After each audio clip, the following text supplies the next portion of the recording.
The KF-21 Boramae, developed by South Korea, is one of the most fascinating fighter aircraft programs of the 21st century. More than just a military project, it represents a bold national statement. It reflects Seoul's determination to join the elite group of nations capable of designing and producing advanced stealth-capable combat aircraft, a club historically dominated by only a handful of global powers. The name Boramae translates to young hawk, and that symbolism perfectly captures the aircraft's identity. It is South Korea's first serious attempt to move into the fifth-generation fighter category. However, its classification continues to spark debate among defense analysts.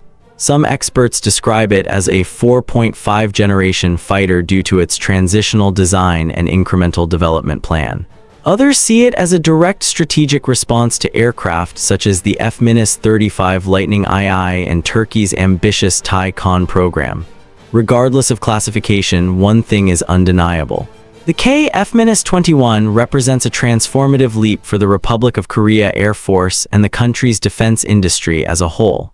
Origins of the KF-21 program. The roots of the KF-21 stretch back to the early 2000s.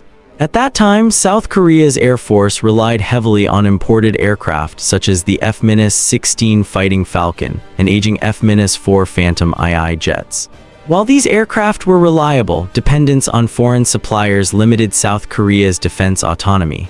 To address this, Seoul launched what was initially known as the Korean Fighter Experimental Program, or KFX.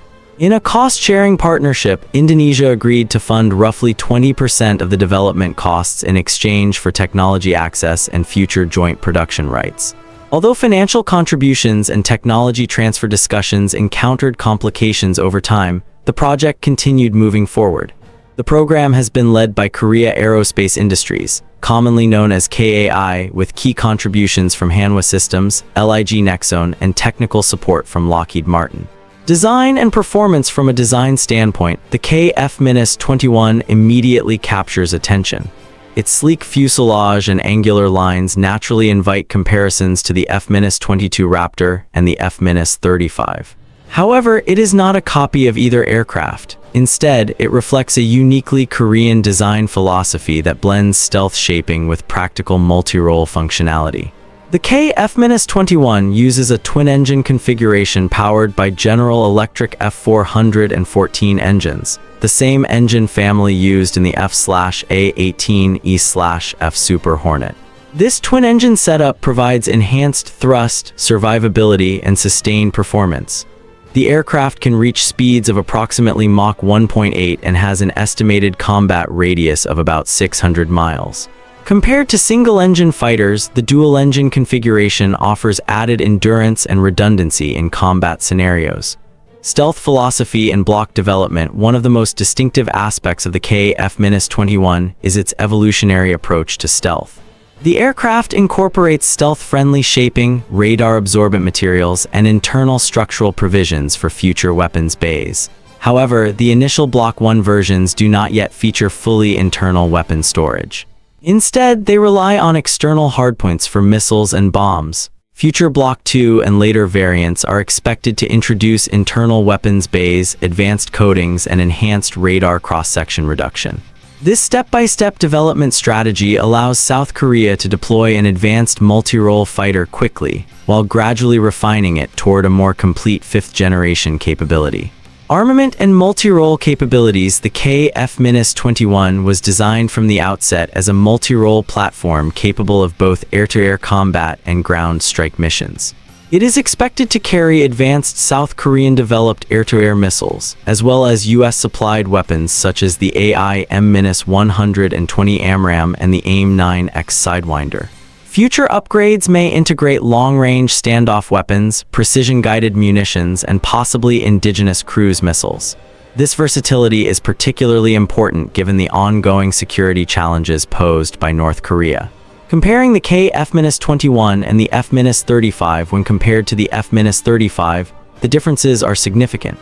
The F-35 was designed from the ground up as a true fifth-generation stealth fighter with internal weapons bays, extensive radar cross-section reduction, and unmatched sensor fusion capabilities. Its single Pratt & Whitney 435 engine provides immense thrust and enables advanced operational flexibility. The KF-21, by contrast, sacrifices some stealth in its early blocks to prioritize affordability and faster deployment. While it may not match the F-35 in deep penetration missions against heavily defended airspace, it offers a compelling balance of performance, cost-effectiveness, and adaptability. The F-35 is also renowned for its sensor fusion and helmet-mounted display system, which allows pilots to see through the aircraft using distributed aperture sensors. South Korea is developing its own advanced active electronically scanned array radar, infrared search and track system, and electronic warfare suites for the KF-21. While these systems may not yet equal the sophistication of the F-35's integrated network, they represent a massive technological leap for South Korea. Cost and export potential. Cost is one area where the KF-21 may hold a competitive advantage. The F-35's unit cost hovers around $80 million with high maintenance demands. In contrast, the KF-21 is projected to cost approximately $65 million per unit, potentially lower with large-scale production. For nations unable to acquire the F-35 due to financial or political constraints, the KF-21 could emerge as an attractive alternative. Countries such as the Philippines and Poland have been mentioned as potential export customers, along with several Middle Eastern states. Competition with Turkey's Kaan. Another major competitor is Turkey's Thai Kaan program. The Kaan aims to be a twin-engine, fifth-generation stealth fighter with greater emphasis on long-range air dominance missions. While the Kaan remains earlier in its development timeline, it is positioned to compete directly with the KF-21 in the global export market. With prototypes already flying and serial production targeted for the late 2020s, the KF-21 currently holds a developmental advantage. Strategic and industrial impact. Beyond military performance, the KF-21 has enormous industrial significance. It showcases South Korea's growing ability to develop advanced avionics, radar systems, stealth coatings, and integrated weapons platforms. The program aligns with South Korea's broader ambition to become a leading global arms exporter, a goal already supported by success in tanks, submarines, and artillery systems. Operationally, the KF-21 will replace aging F-4 and F-5 aircraft while complementing South Korea's fleet of F-16s and F-35s.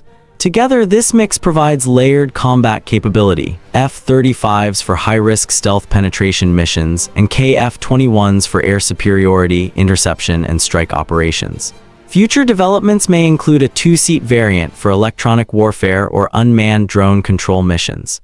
South Korea is also investing in artificial intelligence integration and network-centric warfare systems to keep the KF-21 relevant well into the mid-21st century. Final thoughts. In global context, the KF-21 Boramae stands out as a pragmatic and ambitious fighter program. It may not yet surpass the F-35 in pure stealth capability, but it embodies a carefully balanced approach blending affordability, performance, and growth potential. For South Korea, the KF-21 is more than just a fighter jet. It is a symbol of technological independence, national ambition, and entry into the top tier of global aerospace producers. And for countries seeking a modern, versatile, and more affordable alternative to high-end Western stealth fighters, the KF-21 could soon become one of the most compelling options on the global market. What do you think about the KF-21 Boramae? Could it truly challenge established fifth-generation fighters in the future? Let us know your thoughts in the comments below. If you enjoyed this deep dive on curionight, make sure to like the video and subscribe to stay updated with our latest explorations into defense technology and global military developments.